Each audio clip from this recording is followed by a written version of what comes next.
Carbon capture technology has been one of the most innovative creations of mankind on our planet Earth. And there have been different conspiracy theories about whether the technology can save the planet or not. Keep watching to know if carbon capture technology will save the Earth. Carbon capture technology is basically the emissions of CO2 from conventional power generation and industrial production processes, after which the compressed CO2 is transported to a suitable geological storage location and injected. Carbon capture technology has been around for decades and is used to strip carbon out of factory emissions as well as remove carbon that's already in the air. But it is expensive, and until the cost of releasing carbon into the air rises, there's little economic incentive to use it. Addressing climate change will require investment in technologies that help to reduce future emissions, such as electric vehicles, and also the drawdown of carbon from the atmosphere. Nature-based solutions can help with both of these, but we will need thousands of solutions in combination, says Tom Crowther, a tenure-track professor of global ecosystem ecology at ETH Zurich and the chief scientific advisor to the United Nations Trillion Tree Campaign. There is a huge potential for direct carbon capture technology as part of a diverse climate plan, Crowther tells CNBC from Switzerland via email. In terms of reversing global climate change, there's already been too much carbon released into the atmosphere for us not to try and capture carbon and store it, says Klaus Lackner, the director of Center for Negative Carbon Emissions and professor at Arizona State University. The question of whether you want to store or not to store carbon was a very good question in 1980, Lackner tells CNBC. But you needed to have this discussion 30-40 years ago because back then, you still had a chance to stop the train before we collided with something. The concentration of carbon dioxide in the atmosphere is tracked as in parts per million or ppm. Some time ago, atmospheric carbon dioxide stands at 414.0.2 ppm, according to the National Oceanic and Atmospheric Administration. We started the Industrial Revolution with 280 parts per million in the atmosphere,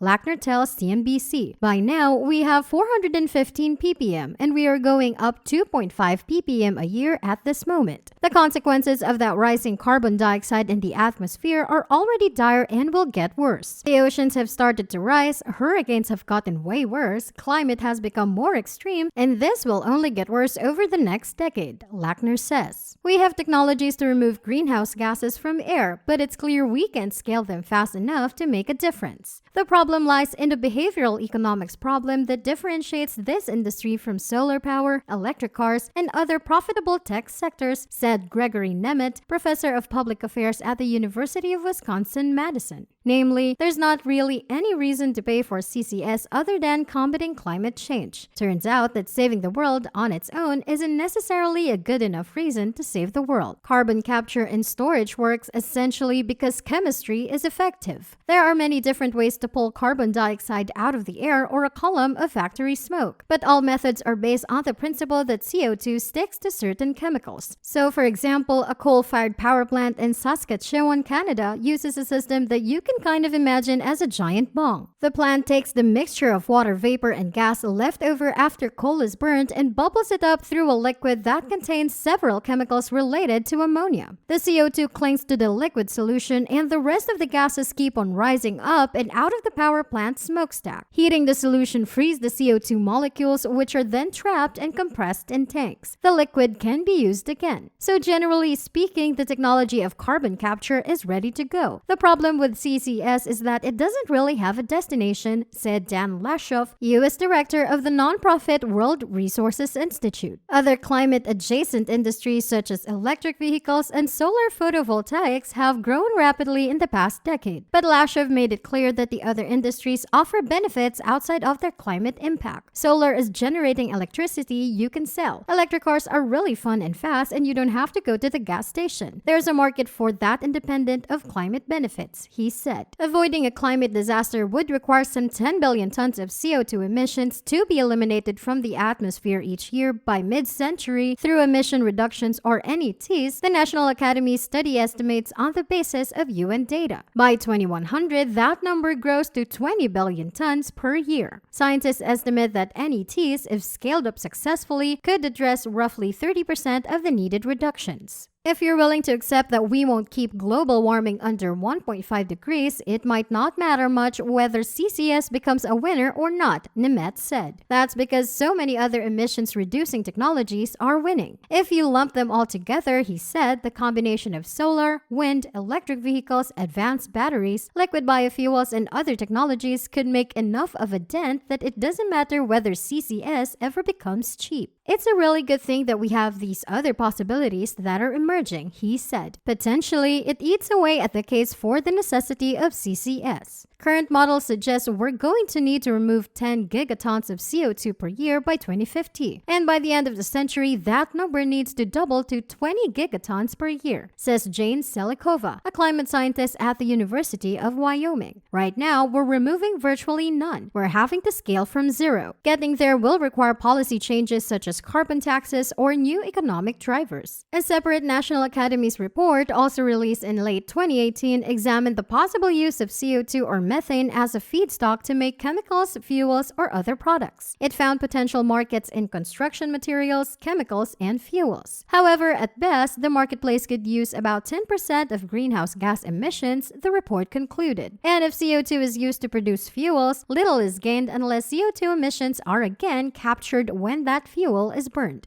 If we as a people are unwilling to use the relatively cheap mitigation technologies to lower carbon emissions available today, such as improved efficiency, increased renewables, or switching from coal to natural gas, what makes anyone think that future generations will use NETs, which are much, much more expensive? Herzog says. Expecting NETs to save the world on their own is, he says, more hope than reality. The primary challenge is growing enough biomass to make a dent in greenhouse gas emissions without affecting food production. Capturing and sequestering 10 billion tons of CO2 annually from biomass energy production would require almost 40% of global cropland, according to the National Academies report. Realistically, 3.5 billion to 5.2 billion tons of CO2 per year globally could be captured without causing food shortages. As for technologies to burn biomass for energy production while capturing CO2, processes are already used at small scales. The UN report for the month of August 2021 estimated that to facilitate the most optimistic scenario of limiting the rise in global average temperatures to 1.5 degrees Celsius, 17 billion tons of carbon dioxide would need to be removed annually, which makes the theory of carbon capture technology saving the world invalid for the moment. In the meantime, scientists and researchers are working to make current carbon capture technologies better.